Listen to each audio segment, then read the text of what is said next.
Hey, welcome to What About Brian? Yeah. What about Adam? Here I go. It's always fun when you get the whole cast together. It's always colorful and entertaining. It's fun. We're having a really good time. It's definitely been interesting. It's been an adventure. It really feels like a company of actors who love each other. We've really made some good friendships, I think. It's definitely been like a dysfunctional family. It's a love affair that will continue for generations to come. Through the ages. It's my crew. That's how we roll.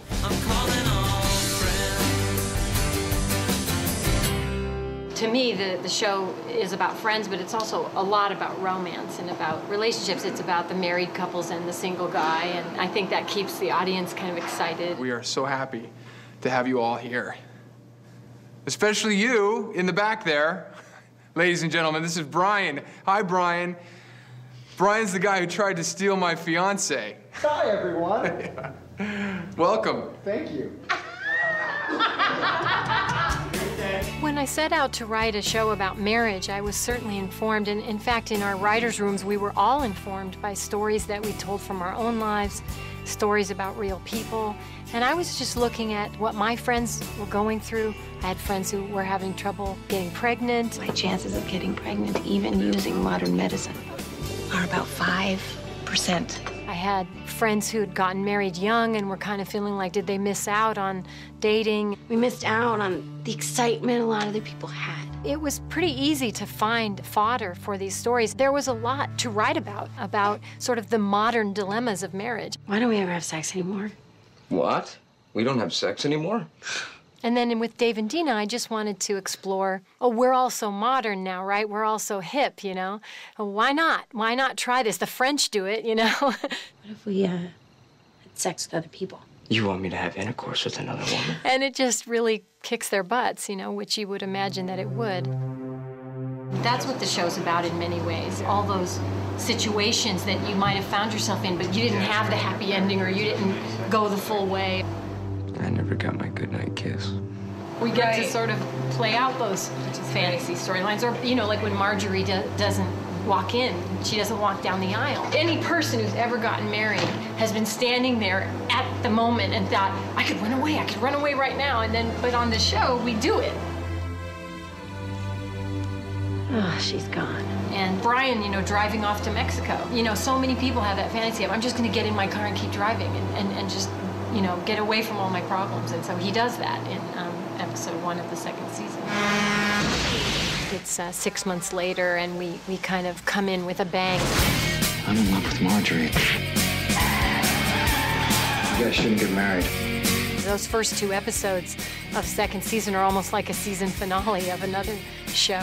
She came over to my house in the middle of the night, the night before her wedding. And then Adam disappears with some stripper. Yeah, it's not the most promising start to a marriage. I've been wanting to write a show about marriage, and when it all came together for me was when I thought about seeing these married couples through the prism of this single guy. I've been sitting on the sidelines watching you guys live your lives, and I'm here to tell you, I'm getting in the game. There's an endless supply of episodes in the theme of, is it better to be married or to be single? Do yourself a favor. Never, ever get married. You know, and every week you change your mind, you know, and certainly people who are married and single do that every week too in real life. You get to show the wonderful sides of marriage. You got the whole commitment thing, that's great. The kids, they're awesome. And the not so wonderful sides. We haven't had sex for 6 months. I think we kind of missed the moment, sweetie. You, remember what it used to be like? You know, before the kids? No. But you know, the chemistry between the actors is really the thing I think that people like about the show. They respond to even if they don't realize it, you know. They really feel like these people are really friends. You know, when we cast the pilot with the original core group of Rick Gomez, Amanda Detmer, Barry Watson, Matt Davis, Raul Bova, and Rosanna Arquette, it became immediately apparent that during the shooting of the pilot and during the rehearsal that we had gotten it right. We all signed up to make this show great. It wasn't like, hey, I'm gonna, you know, individually gonna do something for myself. It was, let's see how we can, you know, all come together and really make this show work. And I think that was probably my favorite moment, the very beginning, the first couple rehearsals with everybody. One of the most fun episodes I think all of us really had was an episode where I finally find this girl that I really like, and I decide to spend all day in bed with her while my friends are trying to get me to Dave and Dina's children's birthday party, and I'm supposed to dress up as a dinosaur. Hello, children! To entertain the kids. But I had to, you know, wear that hot, giant, goofy dinosaur outfit all day long. It was tough. I was very stinky. I have sweat on my butt! You're about to see the infamous ball-throwing scene. I got props. Strike one. We don't know what's gonna happen. Watch. Got props. I got props. And cut. Good. The episode, which I wish actually in hindsight we had done more with it, where Dave moves in with Adam briefly, and he's naked. Hey, don't do that. Adam, when we were shooting him, he had a little kind of a skin-colored underwear that they wear. But when the camera turned around, it was on Rick. Matt Davis was completely naked. Hey, sit down. That's good. He took off the thing and you know, was there in his full glory. Oh, here's an idea, dude. Try clothes. When you see that episode, when Rick comes into the room and he goes, "Oh my God!" Ah, holy, what the hell? That's totally real. He is really shocked. You can't do that this early in the morning, dude. Do what? They used to play tricks like that on each other. Rick choked me in Big Bear. That was awesome, though. Yeah, he was like, They were wrestling? After work, and it was wrestling. And it kind of like, you know, there's that point, Rick's like behind, very, like, choking him. But it was real. It was real. They're all real jokesters. Well done, my man. They rib each other in a very, you know, kind of sometimes sarcastic way. Rick's kind of a softie on the show from time to time. Is he a pretty tough guy, though? Well, you gotta be tough to be that short.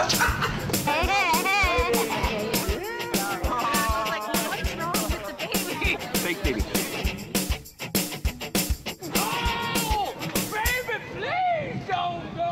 It was actually hard sometimes for new people to come on the show because they would get ribbed too. Very honored to be part of the show. Oh, you are so lying. The prankster, I mean, at the end of the day, well, on any given day, it changes. I mean, you've always got Gomez cracking jokes on the side. The crew actually, wait. What you don't see is my pants just fell to the ground. You know, somebody like Tiffany Thiessen, well, she can dish it out, and she's sort of used to that. But it really was a group of friends, and people were able to move in. Do you mind helping us move some of our stuff in?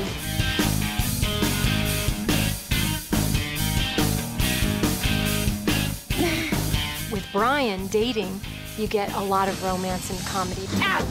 Brian gets to date the fabulous, gorgeous Stacy Keibler, gets to date the goofy, funny Amy Jo Johnson. Hey, Loverbutt, where'd you put the dog food? Then he gets to date the alpha girl, Krista Allen, and Brie Blair, who's like the free spirit. Are you one of these guys that's had sex with like a million girls? You were my first.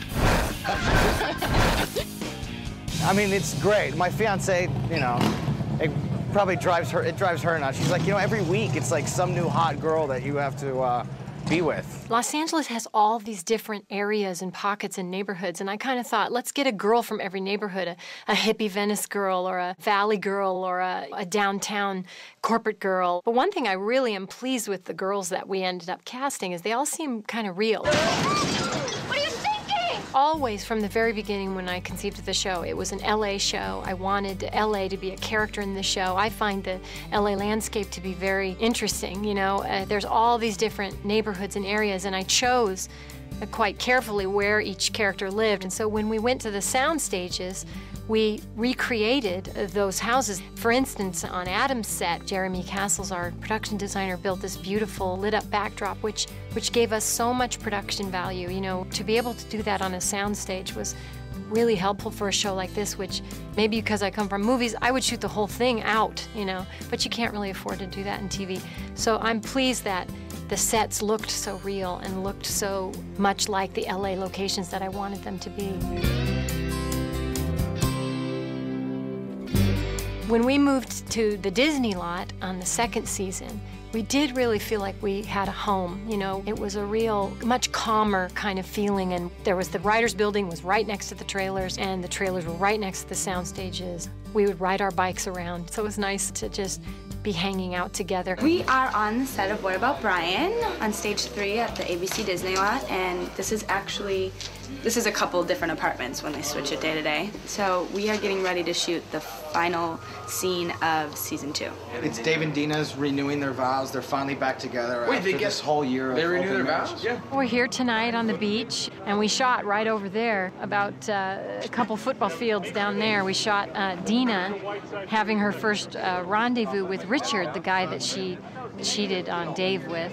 Now here we are at the same beach, at the same base camp, shooting them renewing their vows. It just kind of feels like full circle for us. We are in lovely Santa Monica, California. If you want to take a look out there, it's just past Magic Hour. This is the stuff that dreams are made of. When you shoot out here, everybody assumes that you're on a set and they CG'd in the whole thing because it's just too perfect looking. So we're on the beach here in Venice, and we're getting remarried. We're getting remarried, so that's a beautiful thing. It doesn't happen very often these days. Most people, as we say, split up, but we're not. We're coming back together, which is I think what people wanted, and I think what both of us wanted. The audience has wanted it for a whole season now. My character, I've wanted it for longer than that. Without that, there's no show. Here we go. Last episode. Maybe forever. Action. We're here today to celebrate the union and reunion of Dave and Dina. It hasn't always been easy, but then nothing that's worth anything is. When we wrote the last episode of the second season, we didn't know it was going to be the last episode ever of What About Brian. I'm not happy that we had to wrap up the series, but since we did, it was really nice to have everyone together and sort of affirming, you know, for Brian that, you know, marriage with all its foibles can be a really nice thing, and love is worth all the tribulations you go through to have. It's nice to end the show on Dave and Dina's wedding, so that you see that they went through full circle of relationship angst and hell and came out the other side of it. Can I get an amen? Amen! We actually finished last scene. Cold night too, just kind of interesting. But it was a fun night with all of us together. It's over? Yeah. It's over.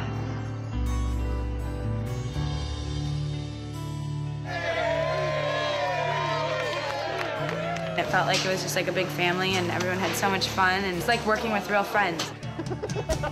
We were writing a show about a group of friends, and we all became a group of friends.